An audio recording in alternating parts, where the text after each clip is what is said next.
Hello everyone, চলে এসেছি আরও একটা নতুন জায়গায় খোঁজ দিতে তোমাদের। আর এটা ছিল দিওয়ালির থার্ড ডে। হ্যাঁ জানি কালী পুজো অনেক দিন আগে চলে গেছে, বাট কি করব বলো, আমার না জানোই যে ভিডিও এডিট করে ভয়েস ওভার দিতে প্রচণ্ড ল্যাদ লাগে। এই কারণে আমার ভিডিওগুলো পোস্ট করতে এত লেট হয়ে যায়। বাট ভাবলাম যে সামনে অনেক অকেশন আছে, তো আগে দিওয়ালিটা খাতাম করি আর কি, তো সেই কারণে আজকে দিচ্ছি। আর এটা ছিল নতুন একদম একটা জায়গা, যেটা হচ্ছে একদম এয়ারপোর্টে, মানে এখানে দাঁড়ালেই তোমরা এয়ারপোর্ট পুরো দেখতে পারবে। তো জায়গাটা ভীষণই ইজি। আর হোটেলটার নাম হচ্ছে রা ভিস্তা। তো রা ভিস্তার টপেই এই রুফটপ ক্যাফেটা রয়েছে, যার নাম হলো ককপিট। তবে আগে এটা সবার জন্য ছিল না, মানে যারা হোটেলে থাকতো তারাই এটা সুইমিং পুলটা অ্যাক্সেস করতে পারতো। বাট রিসেন্টলি এটা সবার জন্য খুলে দেওয়া হয়েছে, তো তোমরা আসতেই পারো। আর এখানে এসে আমরা ফার্স্টে অর্ডার করেছিলাম একটা পাইনাপেল বেসড মকটেল, একটা চিকেন অগ্রেটিন আর কুংপাও চিকেন। তবে মকটেলটা আমার একদম ভালো লাগেনি, কজ আমরা পাইনাপেল বলেছিলাম আর মানে মকটেলটা ছিল পুরো মানে নারকেল, পুরো কোকোনাট ফ্লেভারের। আর অগ্রেটিন কোনো দিন এরকম হয় না, অগ্রেটিনের উপর সবসময় একটা বেকড চিজের লেয়ার থাকে, বাট এটা না পুরো জলের মতো।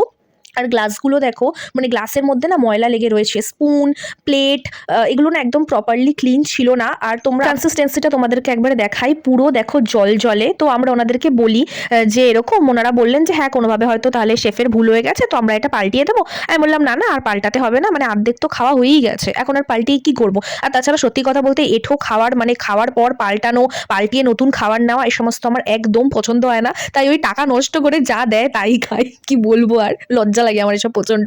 আর ওই খাবারের প্রাইস ছিল এক একটা ওই 500-600, আর মকটেলটা মেবি 320 ও 350 ছিল, এই মুহূর্তে আমার সঠিক মনে নেই। আর যেহেতু আমরা পূজাতে গিয়েছিলাম, তাই নর্মাল মেনু বুকটা ছিল না, মানে আমাদেরকে একটা সিঙ্গেল পেজ দেওয়া হয়েছিল অর্ডার করার জন্য, যেখানে খাবারের অপশনও অনেকখানি কম ছিল। তো ওভারঅল এক্সপিরিয়েন্স আমার মোটামুটি। আর আমি মেন যেটা বলবো যে একটু জিনিসপত্রগুলো ক্লিন রাখতে। তো যাই হোক, তারপর এখান থেকে আমরা বেরিয়ে গেলাম। আর আজকে তো মাকে নিয়ে বেরিয়েছিলাম ঠাকুর দেখতে, সমস্ত ঠাকুরগুলো দেখলাম। আর দাঁড়ালাম এক জায়গায় না ফুচকা খেতে, তোমরা তো দেখলেই ফুচকা মুখে দিয়ে আমার মুখ চোখ পুরো মানে একদম মানে জিরো হয়ে গেছে। আজকে আমার কপালই খারাপ, মানে ফুচকার আলুটা না পুরো টকে গেছে, টক মানে পচা আলু। ওরা আর কি ওই একই মাখার উপর মাখতেই থাকে, তাই আলু তো পুরো টক হয়ে গেছে। ফুচকা মুখে দিয়ে আমার অবস্থা খারাপ হয়ে গেল, তাই আইসক্রিম আর পান খেয়ে একটু মুখটা ঠিক করলাম। তো বারাসাতের সব ঠাকুর দেখা কমপ্লিট। আর প্রত্যেক বছর আমরা সন্ধানী দিয়েই এন্ড করি, আর সন্ধানীতে যখন আসি তখন সকাল হয়ে যায়। সেম এই বছরও সন্ধানীতে এলাম, আর সকাল তো হয়েই গেছে। আর এসেছিলাম হচ্ছে আমি, মা আর রিকো দিকে আছে, ওকে দেখানোর কিছু নেই।